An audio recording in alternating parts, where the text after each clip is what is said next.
All right, Shalom Israel, Shalom, Shalom.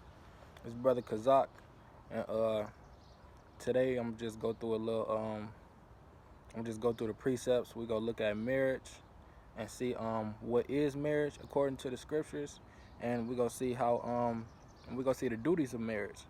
Um, so first and foremost, I want to give all honor and glory to Yahweh by Shema Mashiach, Kwamalak Yahushai, and we gonna start off with the book of Exodus, chapter 22 and 16. It says. And if a man entice a maid that is not betrothed, Salakia, wind blowing my pages. Exodus 22 and 16, it says, and if a man entice a maid that is not betrothed and lie with her, he shall surely endow her to be his wife. So it say if a man, it says entice a maid. So, if you walk up on a female, you spit game to her or whatever, you holler at her, however you want to put it, and you lie with her, you end up sleeping with her, then you got to take her to be your wife. Because what that means, sex is marriage according to the scripture. Back then in the ancient world, you didn't have to go to the judge. You didn't have to go stand in front of the so-called white man and ask him if you want to if you was able to take this woman as your wife. You didn't have to sign no marriage papers or nothing like that. You sleep with the woman and she become your wife. Let's get an example of that. Let's see what our forefathers did.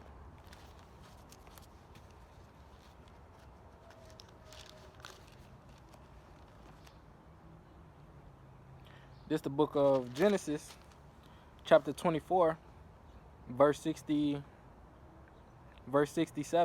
It says, and Isaac brought her, speaking about Rebekah, it says, and Isaac brought her into his mother Sarah's tent and took Rebekah. So he brought Rebekah into his mom's tent, and it say he took her. What that mean? He had sex with her, He hit that, however you want to put it, It say, and Isaac brought her into his mother Sarah's tent and took Rebekah, and she became his wife. So after they had sex, after he took her, it say she became his wife. That's what made her his wife. Sex consecrates the marriage.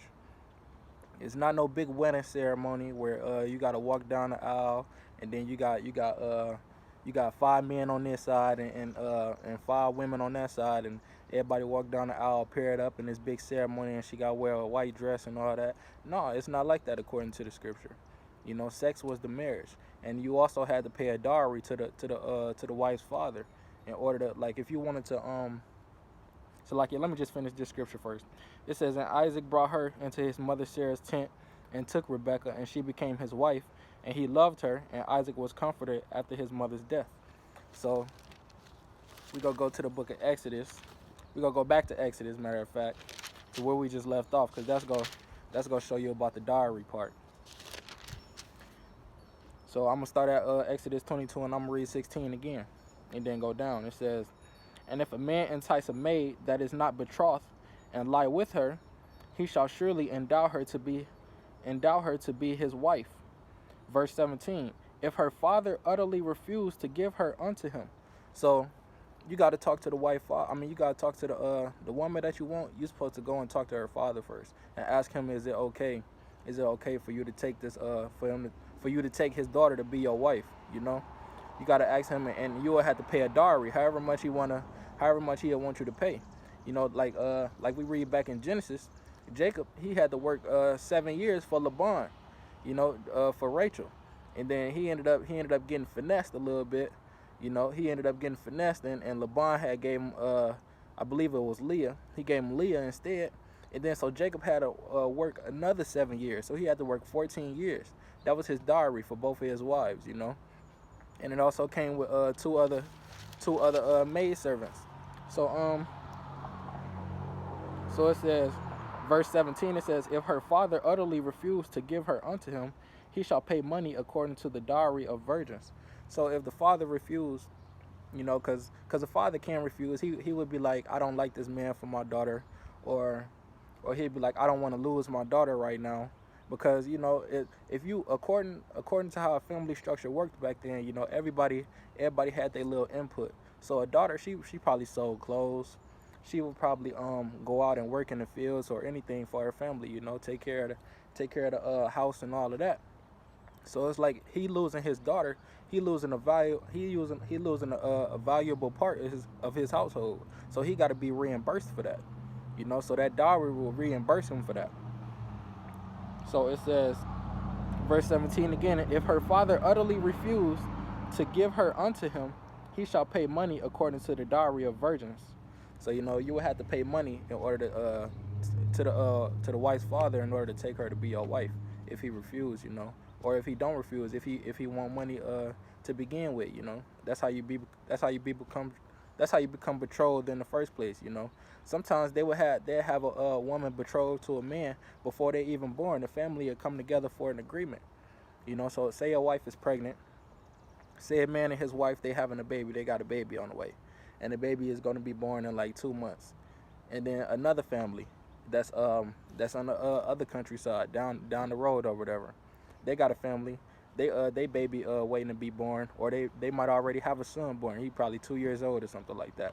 And they say when our children are of marriageable age, when they of marriageable age, then we go allow them to marry each other. We go set them up. We go have it set up for them to be married, and that's go tie our families together. We go work out this deal. You give me half of your oxen, and I give you half of my sheep or whatever like that. That's how they worked it out back in the ancient world back then. So we gonna go to the book of let me see. We gonna go we gonna stay in Exodus and chapter 21, slide over to 21 and verse 10. So like I said, Jacob, he had to work for Laban 14 years, and he got 4 wives out of it. He came out with Leah, he came out with Rachel, and he came out with both of their maid servants. So he came out with 4 wives. It's lawful in the scripture to have multiple wives, and this scripture right here proves that. This is the book of Exodus chapter 21 verse 10. It says, if he take him another wife, so meaning he took another wife, he got a wife already. It says, if he take him another wife, her food, her raiment, and her duty of marriage shall he not diminish. So he got a wife already, and he decided to take another wife. So he said the duty and the raiment and the duty of marriage and the raiment, and like whatever essentials that she was getting before she came a sister wife, basically, because that's what they called, I believe, is sister wives. When you got a wife and then you take another wife, they become sister wives.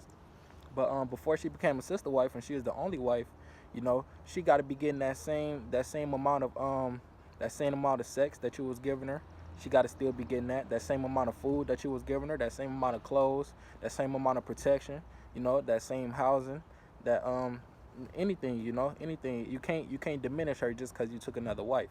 So if you're taking another wife, you got to be able to support them both the same way. Let's get an example of one of our forefathers having multiple wives. We gonna go to the book of 1 Kings. 1 Kings chapter 11 and 1, speaking on Solomon, the son of David. It says, but King Solomon loved many strange women, together with the daughter of Pharaoh. So he had an Egyptian wife. He had Egyptian wives. It says women of the Moabites. He had Chinese wives. It say Ammonites, which is the Japanese. Edomites, which is the so-called white people. Zidonians, which are Africans, and Hittites, which are another tribe of Africans.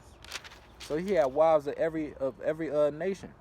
It says of the nations concerning which the Lord said unto the children of Israel, you should not go in unto them. So Solomon, he didn't really consider the laws of the Most High. He was taking wives. He was taking wives of the other nations, and the Most High told us not to take no wives of the other nations. You can have multiple wives as long as they of your own kindred, as long as they within the 12 tribes. But if they outside of the 12 tribes, they consider concubines, or they're considered you can't really take wives outside of your tribe. It was really looked down upon back then in the ancient time. So we shouldn't be doing it now, because what Romans, let's get that real quick. It was looked down upon, and we supposed to see that it was looked down upon according to the writings of our forefathers, and learn from it. Because Romans 15 and 4 says, "For whatsoever things were written aforetime were written for our learning, that we through patience and comfort of the scriptures might have hope." So whatsoever was written aforetime was written for our learning. We saw that Solomon went off having all of these wives. We saw that he went off. He disobeyed the law of the Most High. You know, these wives, they started having him worship other gods like Chemosh and whatever other gods that they was worshiping and that they was into. You know, he was doing all these things for him, and it took his mind off of the Lord. You know, so verse 2 of 1 Kings 11, it says, "Of the nations concerning which the Lord said unto the children of Israel, ye shall not go in to them, neither shall they come in unto you, for surely they will turn away your heart after their gods. Solomon clave unto these in love." So Solomon, he had all these wives, and they was turning his heart away from the Most High. That's why the Most High told us not to go in unto these strange women. You know. Verse 3, it says, "And he had 700 wives, princesses, and 300 concubines, and his wives turned away his heart." So he had 1,000 wives, you know, 700 wives and 300 concubines. That make 1,000, you know. So he had all of these women of all different nations, some of Israelite, you know, some of heathen nations, and the heathens, they made him turn his heart away from the Most High. Let's go to that in the law where it's written that we're not supposed to be taking wives. We're not supposed to take wives of the other nations. We're gonna go to it in the law. This is the book of Deuteronomy, chapter 7, and then verse 3. It says, "Neither shalt thou make marriages with them. Thy daughter thou shalt not give unto his son, nor his daughter shalt thou take unto thy son. For they will turn away thy son from following me, that they may serve other gods. So will the anger of the Lord be kindled against you, and destroy thee suddenly." So we're supposed to take wives of our own kindred, like it say in the book of Tobit. Let's go ahead and grab that, because it say taking a wife of another nation, they might turn your heart away from the Most High, and you don't want that to happen, because then you got the right to be destroyed. This is the book of Tobit, chapter 4, verse 12. It says, "Beware of all whoredom, my son, and chiefly take a wife of the seed of thy fathers, and take not a strange woman to wife." So it said, beware of the whoredom. You know, take you a wife out of the seed of your fathers. Take you a wife out of your nation. So, you know, if you're a so-called black man, you're not gonna marry a Chinese woman, because that's not the seed of your fathers. You're gonna marry one of the 12 tribes. You're gonna marry a Negro, Latino, or Native American. You know, if you're a Latino man, you're not gonna marry a Russian woman. You know, you're not gonna do that. The Most High told us not to do that. It says, verse 12, starting from the top again, "Beware of all whoredom, my son, and chiefly take a wife of the seed of thy fathers, and take not a strange woman to wife, which is not of thy father's tribe. For we are the children of the prophets Noah, Abraham, Isaac, and Jacob. Remember, my son, that our fathers from the beginning, even that they all married wives of their own kindred, and they were blessed in their children, and their seed shall inherit the land." So all of our forefathers, all of our righteous forefathers, they married wives out of their own kindred, you know. We're going to go to the book of, let me see. We're going to go to Deuteronomy.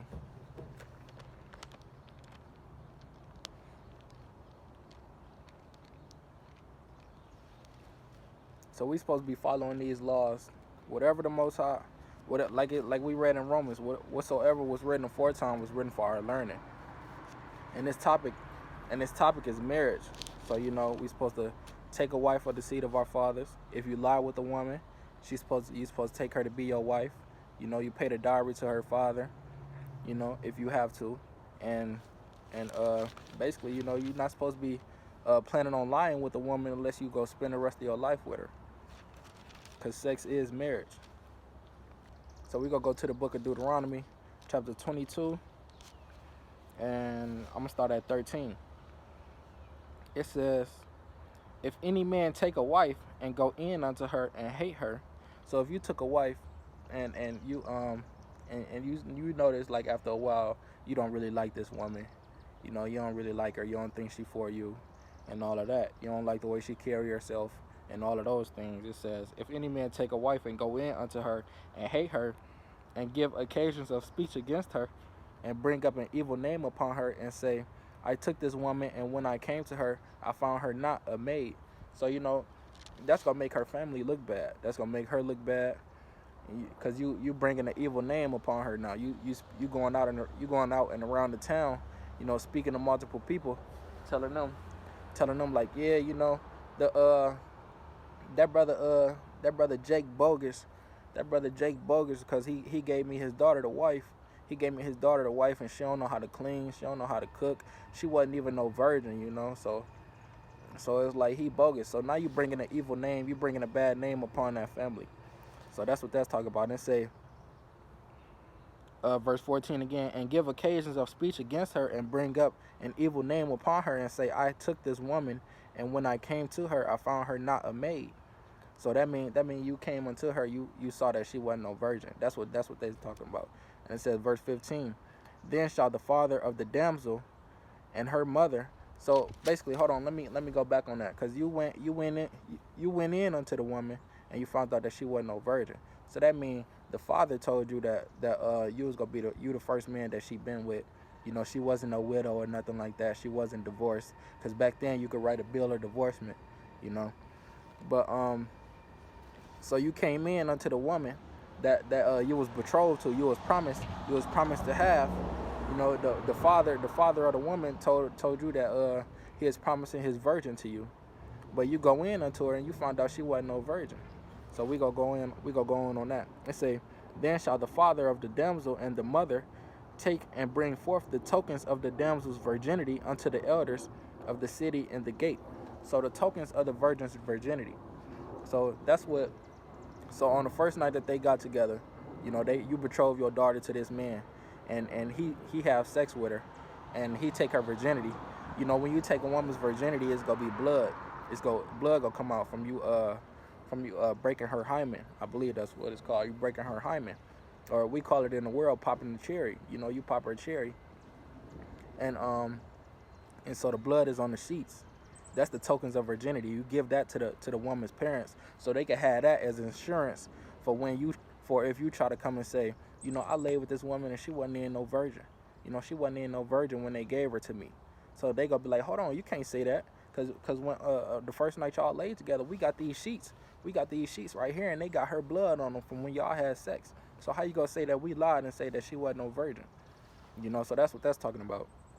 It says, then shall the father of the damsel and her mother take and bring forth the tokens of the damsel's virginity unto the elders of the city in the gate. So they gonna bring the bloody sheets, you know, with the hymen blood on it, with the virginity blood, to the elders, because the elders were the people. They was basically like the judges back then. So it says, and the damsel's father shall say unto the elders, I gave my daughter unto this man to wife, and he hated her.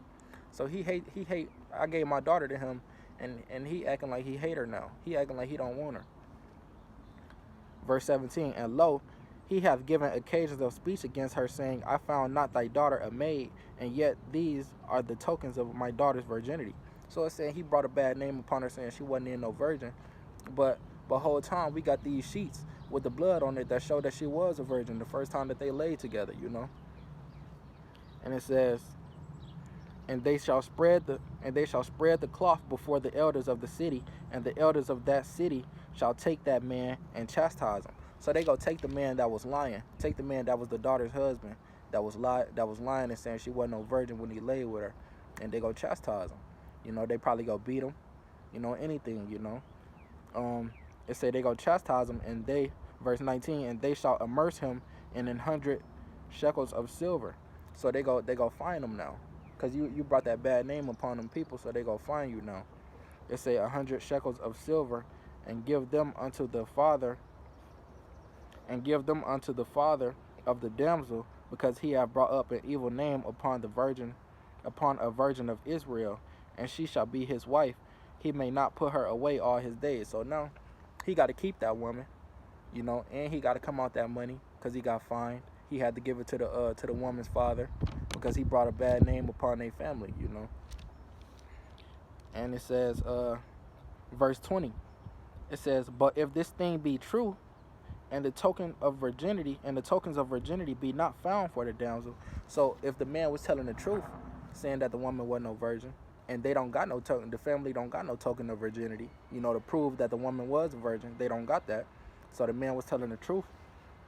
It says, then they shall bring out the damsel to the door of her father's house, and the men of her city shall stone her with stones that she die.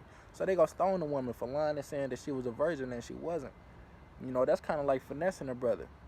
You know, you telling a brother that you a virgin, and he take you to wife, thinking that he your first one, cause you know that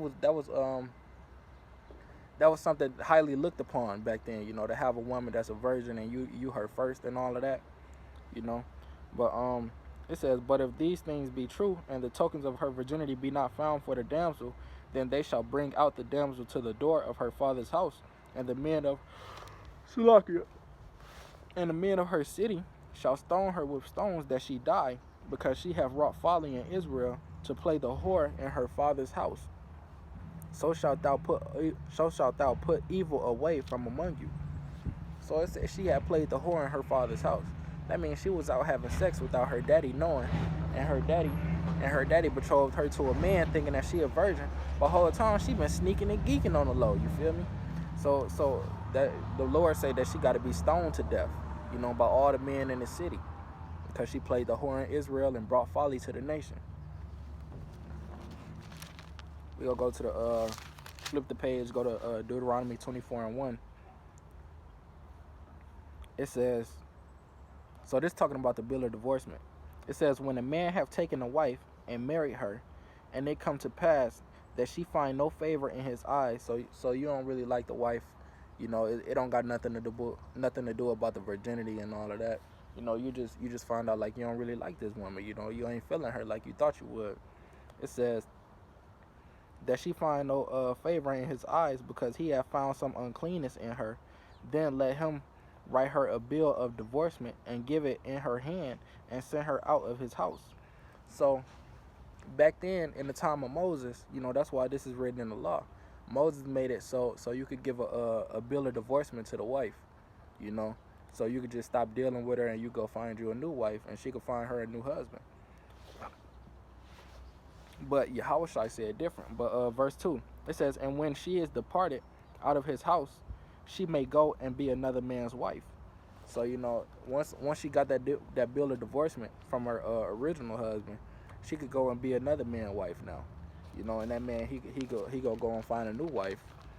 But Yahushua, he put more intensity on that law, you know. He made it more clear. He made it more clear of how he wanted to be acted out. If you go to the book of Matthew, chapter 5,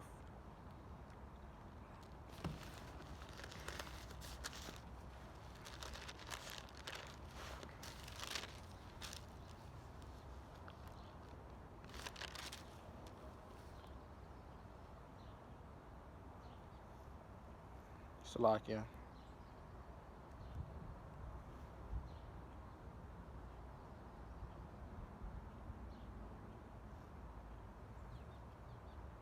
Oh, okay, I found it. If you go to Matthew 5:32, I'm going to start at 31 for the context. It say, it have been said, so this is Yahushua red letter speaking, you know, it said, it have been said, whosoever shall put away his wife, let him give her a writing of divorcement. So he's saying that it say in the law, you know, that whosoever put away his wife, you know, just give her a writing, you know, a bill of divorcement, you know, saying that I'm not this woman's wife no more. You know, she can go and be free and marry whoever she want to marry. But, verse 32, but I say unto you that whosoever shall put away his wife, saving for the cause of fornication, causeth her to commit adultery, and whosoever shall marry her that is divorced, committeth adultery.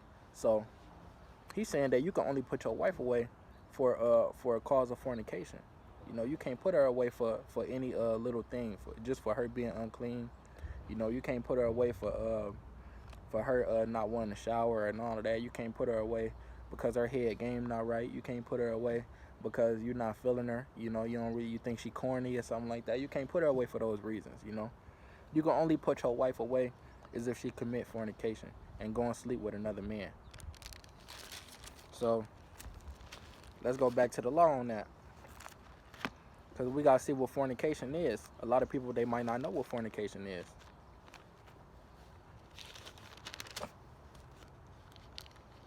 This is the book of Leviticus, chapter 20 and verse 10. So this is what fornication is. You know, if you got a wife, this is the only way that you can get rid of her. You know, as if she do this. It says, and the man that committeth adultery with another man's wife. So adultery, a lot of people think that adultery is a man, he got a wife. You know, a man, he has a wife and he go and sleep with another woman. You know, that and the other woman that he slept with, she's single. She don't really mess with nobody. You know, he go and sleep with her. Well, that's not adultery. You know, that's him taking another wife. You know, adultery is if that man go and he sleep with another man's wife. You know, he go and sleep with a married woman. That's adultery. You know, or a married woman, she go sleep with a married man. I mean, she go sleep with another man. You know, that's adultery because she went and cheated on her husband. You know, and the man, he went and slept with somebody else's wife. That's adultery. You know. It says, and the man that committeth adultery with another man's wife, even he that committeth adultery with his neighbor's wife, the adulterer and the adulteress shall surely be put to death. So, you know, that's a heavy crime in Israel. You know, we can't be sleeping with other men's wives. You know, the Lord don't play about that. You know, it say, I believe it say, whoso getteth a wife, getteth a possession. You know, so your wife, that's your possession. You don't want somebody else using your wife, using your possession, you know. You don't want somebody doing that. So, you know, you got to be put to death after that. The Lord don't play about that. It says the adulterer and the adulteress shall surely be put to death. So that's the way that you could put your wife away. You know, as if she commit adultery against you, or if she commit like a lesbian act with another woman, or if she have sex with an animal.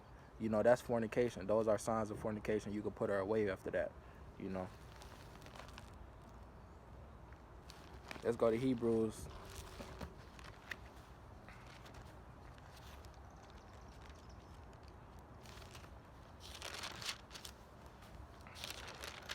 Hebrews chapter 13, verse 4. It says, marriage is honorable in all, and the bed undefiled. But whoremongers and adulterers God will judge. So marriage is honorable. You know, what you do with your wife, you know, except having anal sex with her or doing stuff like that, or if you got her doing gay stuff to you, you know, that's off. But like if you marriage is undefiled, so you know, whatever you and your wife doing in the bedroom, you know, it's undefiled. The bed is undefiled. You could do it. Cause y'all married, you know, you justified in doing what you want to do with your wife in the bedroom. It says, but whoremongers and adulterers God will judge. So if you sleeping from woman to woman and you're not taking them to be your wife, you just sleeping them and putting them away, you know. And if you commit adultery, whether man or woman, you know, it say God go judge you for them acts. Let's go to the Apocrypha.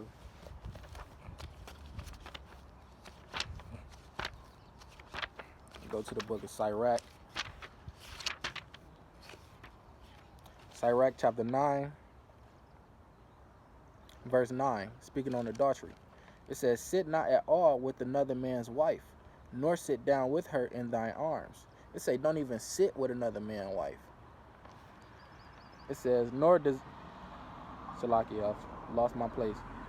Nor sit down with her in thine arms, and spend not thy money with her at the wine. So don't be going and grabbing drinks with another man's wife.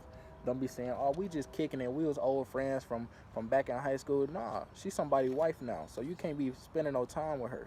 You know, you can't be doing all of that.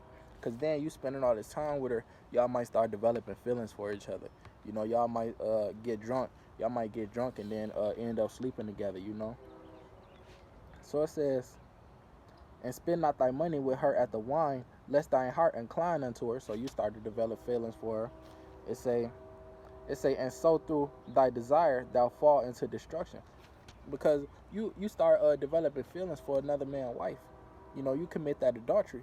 you destined for destruction. You know, it says through thy desire thou fall into destruction. So the Most High is gonna destroy you for that. Like we just read in Leviticus, you know, the adulterer and the adulteress, they gonna both be put to death. You know.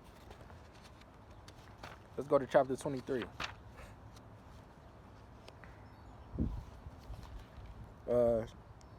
Sirach 23 and 22. It says, thus shall it go also with the wife that leaveth her husband. So a woman, you know, she married, she leave her husband, like I don't want to deal with him no more, and she sleep with another man. It says, thus shall it go also with the wife that leaveth her husband and bringeth in an heir by another. So she went off, slept with another man, even though she got a husband. Talk about, I'm tired of him. He ain't hitting it right or whatever. You know, I'm finna go back to Toby down the street. You know, he always hit it right. You know how females be. You know, they be like, it say they go and then they have sex with another man. You know, and they get pregnant by him. It says, verse 23. For first, she have disobeyed the law of the Most High because she committed adultery. She is married and went to go sleep with another man. It says, for first she have disobeyed the law of the Most High, and secondly, she have trespassed against her own husband. So she trespassed against him. You know, going out, you have sex with another man and having this baby now. You know, so it says, and thirdly, she have played the whore in adultery, and brought children by another man. She shall be brought out into the congregation, and inquisition shall be made of her children. So you know, it was that was extremely looked down upon. You know, for you to be a woman or a man and to commit adultery. You know, like we just read in the law, you gonna be put to death. They gonna stone you. You know, or they gonna do whatever they gotta do to put you to death. You know, whatever the council decide on, that's how they gonna put you to death, according to the word of the Lord.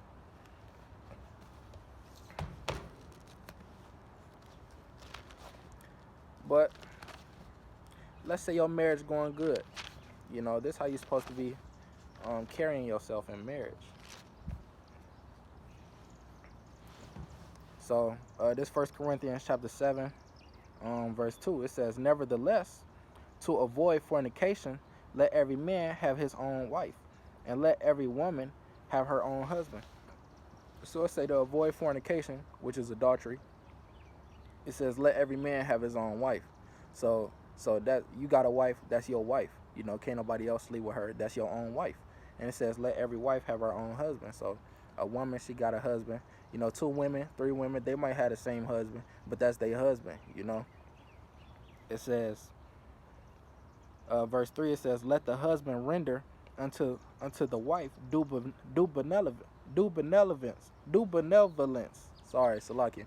It says, let me read it again. Let the husband render unto the wife due benevolence, and likewise also the wife unto the husband. So it says, let the wife render to the husband. So you know, so it say like if the man want to have sex one night, if he want to have sex, you know, the wife can't be like, nah, I ain't feeling it tonight. You know, I'm tired. I just got off work. I don't really feel like having sex. I don't really feel like doing that. She can't say that. You say, it says, let the husband render unto the wife due benevolence. So she can't say that she don't want to have sex, and he can't say that he don't want to have sex. You know, you can't be holding out. You know, some congregations, your wife could take you to counsel for that.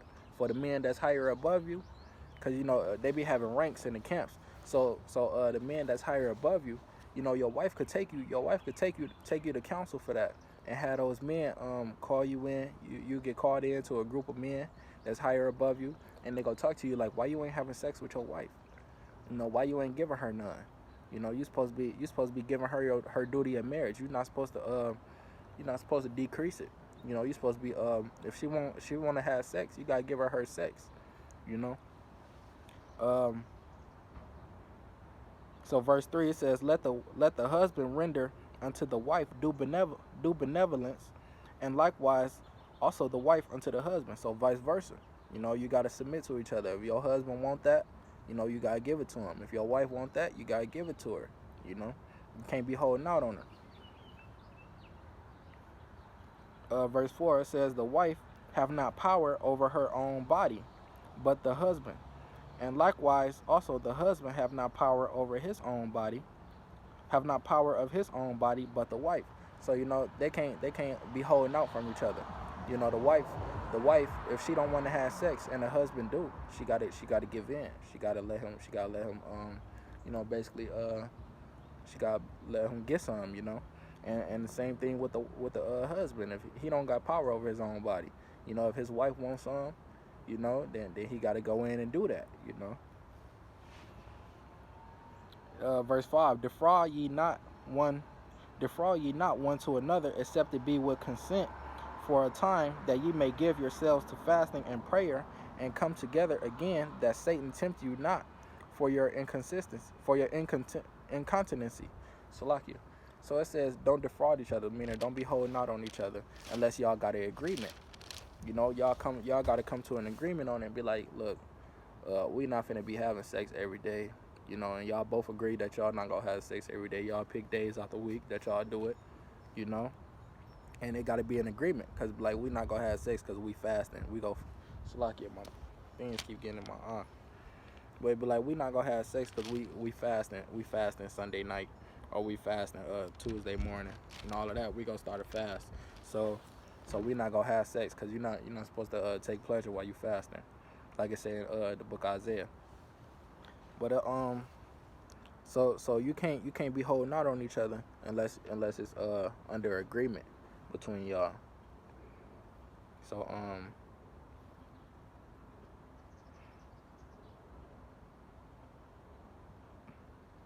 Salakia.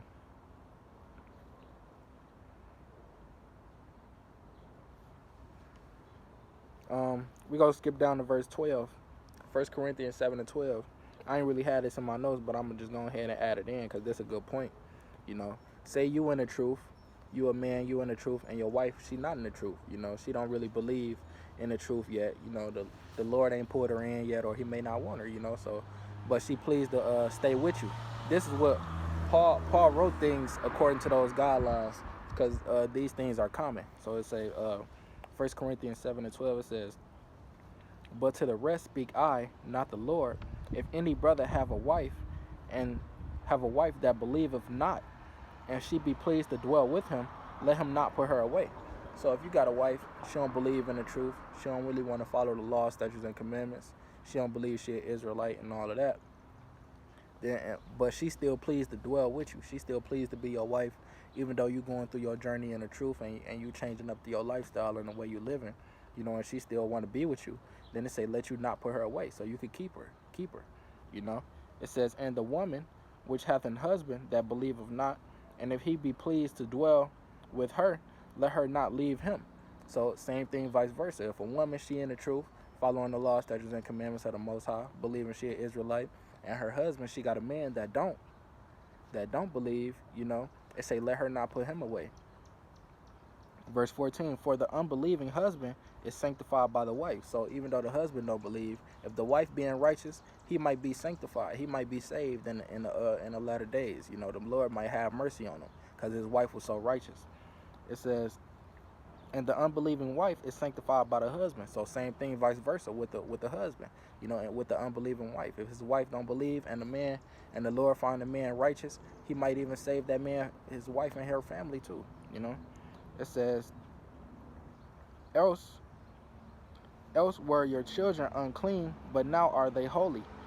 Verse 15, but if the unbelieving depart, so if your wife or your husband, they depart, the one that don't believe, if they depart and be like, I can't be dealing with you, you don't want to eat bacon no more, you don't want to spend money from Friday to Saturday, you say you gotta keep this Sabbath or whatever, you know how people that don't believe, they always got something to say about the truth. So it say, if they depart, they not pleased to dwell with you. It say, a brother, it say, let him depart. So like, I'm gonna read it again. But if the unbelieving depart, let him depart. So if your husband and he don't believe in the truth, and he want to leave, he don't want to deal with you no more, it say, let him depart, let him go, let him go ahead, and you could find you a man in the truth now. Or same thing, vice versa. If your wife don't want to be with you because you in the truth, you know, and you changed up your lifestyle. You're not that same nigga that want to come in and roll up 10 backwoods of weed and do all of that, and you don't got that trap money coming in no more. You know, it say if she don't want to be with you because you starting to live righteous now, it say let him depart, let her depart. A brother or sister is not under bondage in such cases, but the Most High have called us to peace. So you know, it say let them go ahead and depart. You know, the Most High called us to be peace. Just let bygones be bygones is what Paul's saying. So you know, they not tied down. Let's go to the book of Ephesians. So yeah, Israel, we got these marriage guidelines that we supposed to be following. And you know, a lot of people they don't understand marriage according to the scripture. They so hypnotized by and brainwashed by Esau, the so-called white man, and how he set all these guidelines throughout the world. You know, got people thinking that something is something else. You know. So we gonna go to the book of Ephesians. I keep passing it up. Here it goes.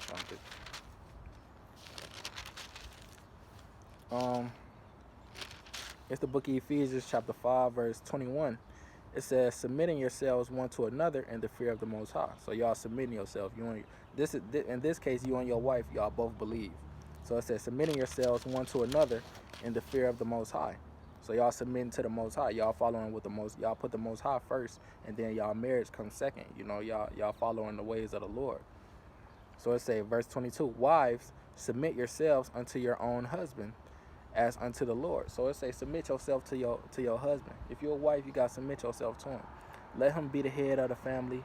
You know, let him be the provider. Let him make the major decisions for the family. And of course, he's supposed to tie you into them decisions. But you know, he makes the final decision. He takes your opinion, but he makes the final decision on what he believes is best for the family. You know. It says, verse 23, for the husband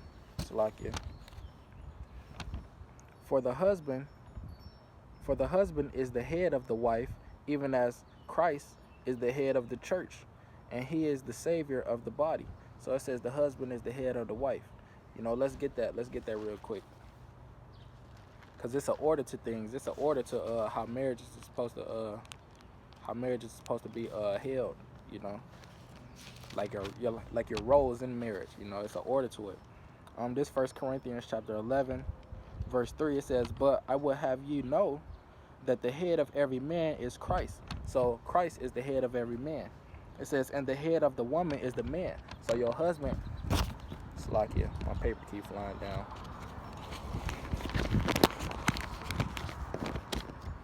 So your husband is your head. You know, he the one that's in charge of the family. And it says, and the head of Christ is God.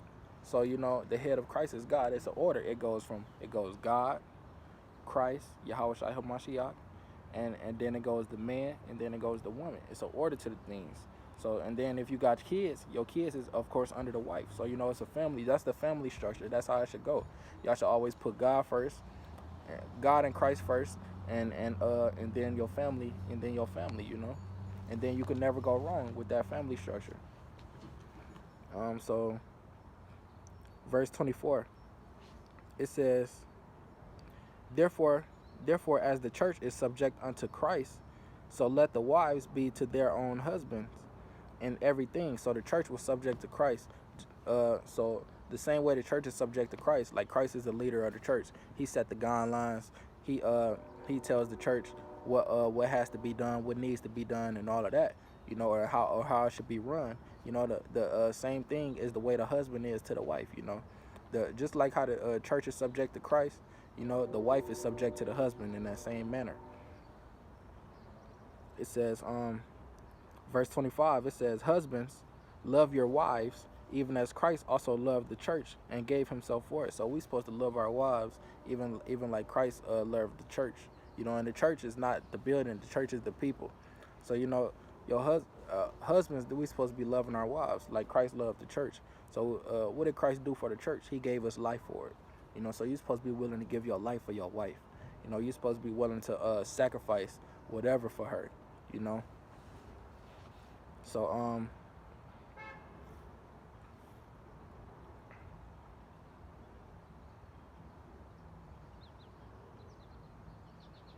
I'm gonna skip down to verse 28. It says, so ought men to love their wives as their own bodies. He that loveth his wife loveth himself. So we're supposed to love our wives as our own bodies.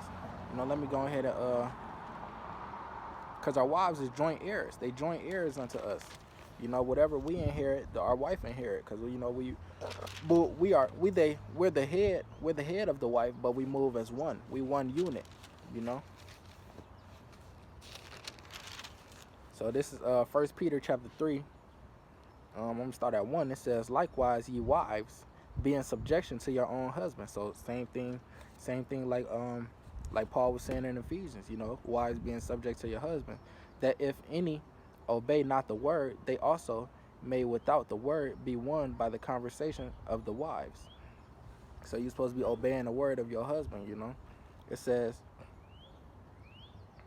so like, yeah, I'm gonna skip down to verse 5. It says, for after this manner in the old time the holy women also who trusted in the Most High. So you're a holy woman, you trusting in the Most High, you following the Most High's guidelines of how a woman's supposed to be carrying herself, in modest apparel, being a pillar of rest to your husband, being subject unto your husband, and taking care of the children, raising them up, and how children should be raised up. You're doing all these things, you being a righteous woman of the Most High. It says, for after this manner in the old time the holy women also who trusted in the Most High adorned themselves, being in subjection unto their own husbands.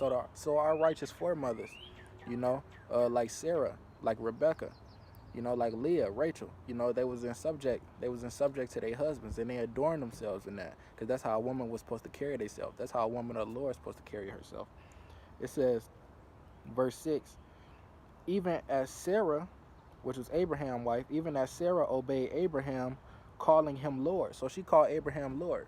Abraham would be like Sarah, and she'd be, yes, my Lord. She adorned herself in being that subjection under her husband. It says, whose daughters ye are. So all the women, y'all daughters of Sarah. Y'all supposed to model yourself after Sarah, after the way she carried herself.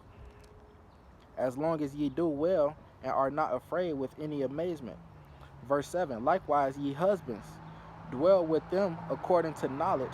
So we're supposed to dwell with our wives according to knowledge, giving honor unto the wife, honoring her as unto the weaker vessel, because the wife, she the weaker vessel. She can't do the things that you could do. She a wife, she a strong woman, strong Israelite woman, but you the head of the family, so you the stronghold, and she the weaker vessel. It says, giving honor unto the wife as unto the weaker vessel, and as being heirs together. So y'all heirs together. Y'all two separate people, but y'all moving as one. It says, being heirs together of the grace of life, that your prayers be not hindered. So if y'all not on one accord, your prayers could be hindered. Because y'all not moving according to the laws of the Most High. Y'all not moving according to the standard that the Most High gave you to move in. So your prayers might be hindered. So y'all got to be on one accord. And verse 8 finna say that. It says, finally, be ye all of one mind. So y'all got to be of one mind, having compassion one of another, love as brethren, being pitiful. Be pitiful, be courteous. So we supposed to be of one mind. We supposed to all agree with the structure. We supposed to all agree, that the man is the head and the wife, she comes after, and y'all supposed to agree that y'all putting the Most High God first. So we gonna go to the book of Proverbs. I'm going the wrong way. I'm going to the book of Proverbs.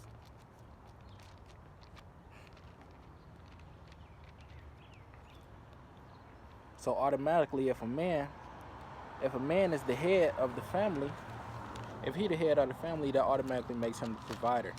He's supposed to be working, taking care of the family, providing the house, shelter, food. But it's duties that the wife has to do as well. She don't just take care of the kids and cook and all of that. Women in the ancient world, they had duties. And even now in this time, in this day and age, with the way Esau got it running in this kingdom, he got it so the woman have more power. over the man. That's how he really got it. He give women better jobs, and men, we especially Israelite men, we the ones really getting oppressed. He get a woman more power over the man. So sometimes you use that to your advantage. If your wife could find a good job, if your wife could find a real good job and working for the state, working for the government, I mean, like not trading, like not being like no trader or nothing, but like she got a good job, like say she worked for the courthouse or something like that, you know, she got a real good job. She in like a union or something. So then y'all use that. Y'all use the way that Esau give the better jobs to the women to y'all benefit. And you make it work for the whole family. So the man, he got his job, and the woman, she got her good job, and y'all putting y'all funds together and making it work. Like I said, like it said in like we just read in Peter, y'all moving as one, y'all on one accord, y'all on one mindset. Y'all trying to put the Most High first and making y'all family work through that way. So we're gonna go to the book of Proverbs, chapter 31, speaking on a virtuous woman. It says, Proverbs 31:10, it says, "Who can find a virtuous woman? For her price is far above rubies." So a virtuous woman, a woman of great virtue. So it says her price is way above rubies. She better than rubies. She better than fine wine. She better than gold. She better than all that designer. She better than all of that. It says, verse 11, "The heart of her husband does safely trust in her, so that he shall have no need of spoil." So he trusting in his wife because she's so virtuous. He know that she's strong. She a strong woman. She can hold her own. While say you got to go out to battle, because back then in the ancient time, some men would be in the army. So you got to go out to battle against the other nations. You got to know that your wife can hold it down while you gone.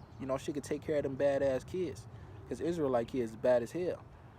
She could take care of them badass kids. She could hold the house down. Go out into the field. Do a couple things in the field. Go into the market, make some trades, bring back some money, bring back some food for the house. That's a virtuous woman. She got many talents that she could do all these things and hold it down. It says verse 12, "She will do him good and not evil all the days of her life. She seeketh wool and flax and worketh willingly with her hands." So it's saying she seeketh wool and flax and work willingly with her hands. So she not just being idle. She not just letting the husband do all the work. She taking on her own responsibilities. She seeking wool. She going out. She shaving the sheep. She shaving the sheep for their wool, and she using that wool to make garments. And then she go out into the market and she sell those garments.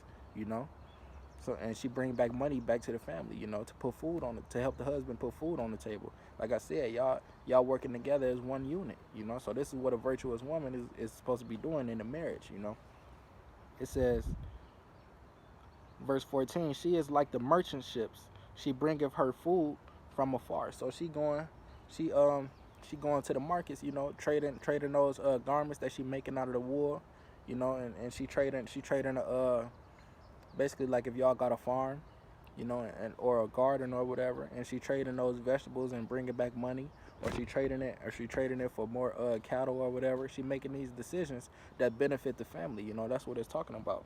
That's what a virtuous woman is to do. She makes decisions to benefit the family. Verse 15, it says, "She riseth also while it is yet night, and giveth meat to her household, and a portion to her maidens."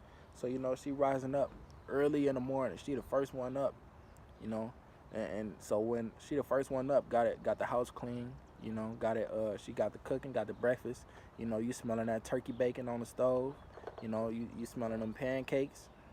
She got the house smelling good. Got that fabuloso. Got that. It's an Israelite thing where you take the fabuloso, which I think is like floor cleaner or whatever. We rarely use something for its original purpose, but it smells so good. People put it in a pot. They put it in a pot and put it on the stove, and then the smell of it boiling in the pot just filled the whole house and just had the house smelling good. Had the house smelling so fresh. So she waking up doing stuff like that. Got the house all spick and span. Got the eggs and the turkey bacon, and whatever food, got it on the stove. So when y'all wake up, it's gonna be just hot off the stove, you know. So you know she doing all those things. She being virtuous, you know. She holding her own. It says she considereth a field and buyeth it. With the fruit of her hands, she planteth a vineyard. So you know she going out helping her husband, you know, buy property. She like Salakia. She helping her husband buy property, and they go out together, you know, and they trying to choose some property to sell. But like, I think this land right here would be decent to plant some corn, or I think this land right here would be decent to have some rice, because it's wet all the time, you know, and rice got to grow in the water. You know, I think this land right here would be decent to plant some okra or whatever, you know. And I think this land right here would be decent to have our cattle, have our sheep, you know, because the grass is so green, they just go eat it up, and they going to be well nourished, you know, and the meat going to be good for us. So, you know, she helping her husband do these things, make these decisions. Like I said like I said earlier in the video, you know, your wife, you know, the husband, he the head. All the decisions that he make are final, but he takes her opinion, you know, he takes her influence in his decision making, because even though he the head and he makes all the final decisions, he still got to consider her decision, you know. He still got to consider what she might think, you know. And that's what a wife supposed to be doing. I believe it's if I'm not mistaken.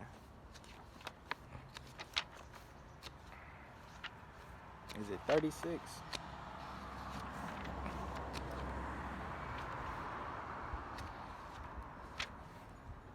Salakia, I'm looking for Khan. Sirach 36 and 24. It says, he that getteth a wife beginneth a possession. So your wife is your possession, a help like unto himself. So your wife is like a help. She like basically another you. You know, she coming and she taking on the responsibilities, you know, that she needs to take care of. And it says, a help like unto himself, and a pillar of rest. So you know, she being a pillar of rest for you, you know. She helping you. What up, bro? What's up? She helping you take care of what you need to take care of, you know. She a pillar of rest, and so like you look unto her and she give you rest, you know. So you know, with that being said, Israel, that's how a marriage is supposed to be kept. That's how a marriage is supposed to that's how a marriage is supposed to you know, be you know, held as a structure, you know. And most of all, you know, we understand what marriage is according to the Bible, which is sex, you know. So with that being said, hopefully, Lord willing, somebody is edified by this video, and I'm just go ahead, bid Israel a hearty shalom, and Kal Halal Yahweh Ba'Shem Mashiach wa Malaki Awashai. You know, stay diligent, stay heavy in the faith, keep praying, keep fasting. You know, men, keep holding the family down. Wife, keep being subject to your husband, holding your husband down. You know, and I'm gonna just say shalom.